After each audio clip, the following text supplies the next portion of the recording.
Hi పిల్లలు, ఈరోజు మనం ఇంటర్మీడియట్ మొదటి సంవత్సరంలోని గద్య భాగంలో మొదటి పాఠమైన పాల్కురికి సోమనాథుడు అనే గద్య పాఠ్యభాగం గురించి తెలుసుకుందామా? మరి ఈ పాఠ్యభాగాన్ని రచించింది గడియారం రామకృష్ణ శర్మ.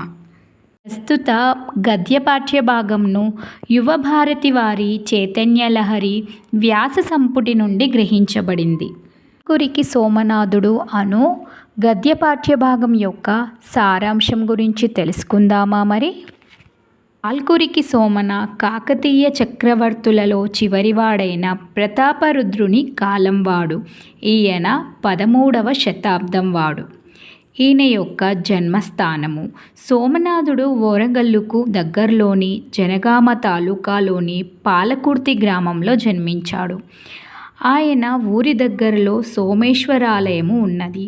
ఆ స్వామి పేరే ఈ కవికి తల్లిదండ్రులు పెట్టారు. సోమన కవి తన అనుభవసారం అనే గ్రంథంలో తాను భృంగిరిటి గోత్రం కలవాడని, గురులింగ పుత్రుడనని చెప్పాడు. తన బసవ పురాణంలో తన తండ్రి విష్ణురామిదేవుడని, తల్లి శ్రీయాదేవి అని చెప్పాడు. సోమన తన నలుగురు గురువులను గురించి చెప్పాడు. ఈయన దీక్షా గురువు గురులింగార్యుడు, విద్యాగురువు కట్టకూరి పోతిదేవర, సాహిత్య గురువు కరస్థలి విశ్వనాథయ్య, జ్ఞానగురువు బెలిదేవి వేమనారాధ్యుని ఒక మనుమడు. పాల్కురికి సోమనాథుడి యొక్క వ్యక్తిత్వము, పాండిత్యం గురించి తెలుసుకుందాము. ఈ కవి వ్యక్తిత్వం విశిష్టమైనది. వీరశైవులకు ఈయన ఉపదేశకుడు. వీరశైవ వాగ్మయము అంతా ఈయన రచనలపై ఆధారపడి ఉంది. సోమన ప్రామాణిక మత గ్రంథాలను రచించి వీరశైవాన్ని ఉద్ధరించాడు. సోమన వీరశైవులకు గురుపీఠమైనది. బసవ పండితారాధ్యులను గురించి ఈ కవి మొదట తెలుగులో రాశాడు. సోమనాథుని యొక్క కవితా గుణాలను తెలుసుకుందాము. సోమన తెలుగు భాష, భావము, రూపము అనే ప్రతి విషయములోనూ క్రొత్త దారిని త్రొక్కి తన ప్రతిభను చాటాడు. ఈయన బ్రాహ్మణ మతాన్ని ఎదుర్కొనడానికై వీరశైవ మత వాగ్మయంలో కూడా శృతి, స్మృతి, పురాణ, ఇతిహాస స్థుతులను రచించాడు. సోమన అనుభవసారము, రుద్రభాష్యము, బసవ పురాణము, పండితారాధ్య చరిత్రము, వృషాధిప శతకం, బసవరగడ, బసవోదాహరణములను రచించి శైవ వాగ్మయానికి గౌరవాన్ని చేకూర్చాడు. తన కావ్యాలను దేశీయ చందమైన ద్విపదలో, జాన తెలుగులో సులభంగా అందరికీ అర్థమయ్యే విధంగా రచించాడు. ఈయనకు దేశీ కవితపై ఆదరణ ఉన్నా ఈయన మార్గ పద్ధతులను, సంస్కృత సాహిత్య రీతులను కాదనలేదు. అదే సోమన కవి గొప్పతనము. సోమన భాషా ఛందస్సులు గద్య పద్యముల కంటే జాన తెలుగు అందరకు అర్థమవుతుందని ద్విపద ఛందస్సులో జాన తెలుగులో ఈ కవి తన రచనలు రచించాడు. జాన తెలుగు అంటే లోక వ్యవహారంలో ఉన్న అందరికీ చక్కగా అర్థమయ్యే తెలుగు అని అర్థము. సోమన బహుభాషా పండితుడు. ఈయన సంపూర్ణ స్వాతంత్ర్యము కలవాడు. ఈ కవి తన కవితా ప్రవాహాలకు అడ్డు అనిపిస్తే భాషా సాంప్రదాయాలను, వ్యాకరణ నిబంధనలను అతిక్రమించాడు. సోమన అనుసరించిన ద్విపద ఛందస్సు క్రొత్తది.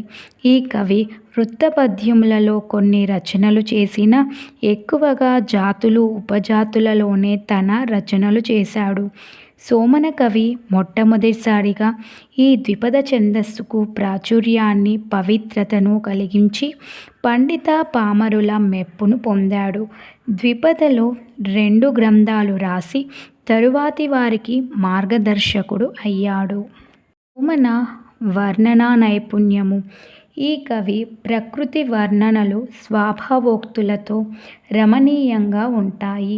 ఈయన తన పండితారాధ్య చరిత్రలో తెల్లవారుజామున కూస్తున్న కోడిని సహజ సుందరంగా, హృదయానికి ఆహ్లాదకరంగా వర్ణించాడు. సోమన తెలుగు సాహిత్య చరిత్రలో యుగకర్త, అద్భుత ప్రతిభాశాలి. సోమన యొక్క రచనలను గురించి తెలుసుకుందాము. పాల్కురికి సోమన దాదాపు 21 రచనలు చేశాడు.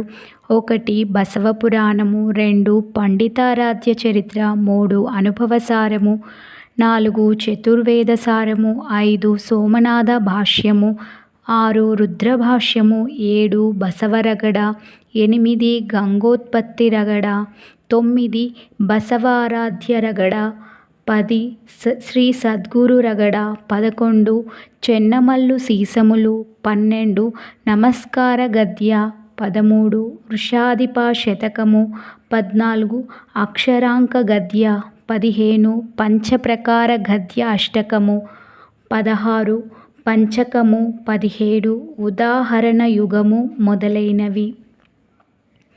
ఇవి మిగతావి కూడా ఉన్నాయి. 17 రచనలలో కూడా ముఖ్యమైన రచనలను గురించి మాత్రమే తెలుసుకుందాము. అందులో మొదటిది అనుభవసారము. ఇది సోమన మొదటి కృతి. దీనిలో 245 పద్యాలు ఉన్నాయి. ఇందులో వీరశైవ ధర్మములైన భక్తి స్వరూప లక్షణాలు, పూజా పద్ధతుల గురించి చెప్పబడింది. రెండవది బసవ పురాణము. సోమన శ్రీశైలం వెళ్ళినప్పుడు భక్తుల ద్వారా బసవేశ్వరుని చరిత్రను, మహిమలను విని ఈ గ్రంథాన్ని రాశాడు.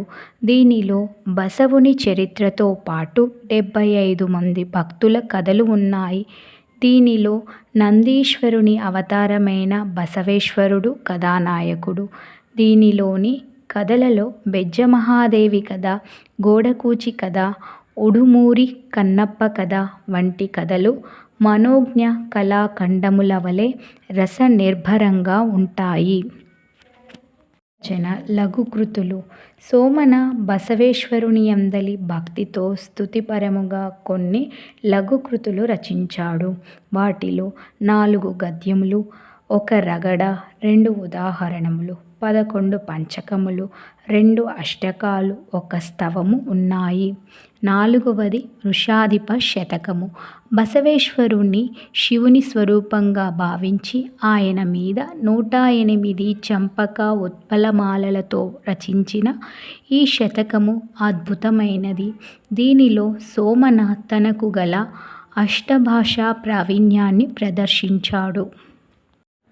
5వది చతుర్వేద సారము. దీనిలో బసవలింగ అనే మకుటంతో 357 సీస పద్యాలు ఉన్నాయి.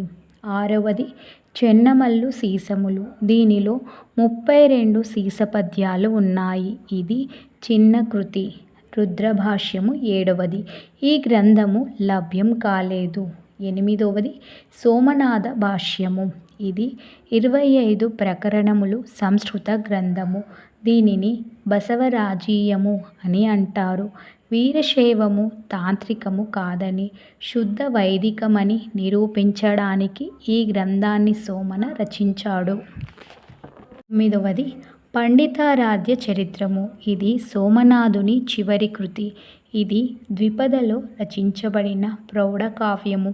దీనిలో మల్లికార్జున పండితారాధ్యుని చరిత్రను, ఎందరో శివభక్తుల చరిత్రను సోమన రచించాడు. ఇది 12,000 ద్విపదలతో రచింపబడినది. ఈ గ్రంథము తెలుగు జాతి తొలి విజ్ఞాన సర్వస్వముగా కీర్తింపబడింది.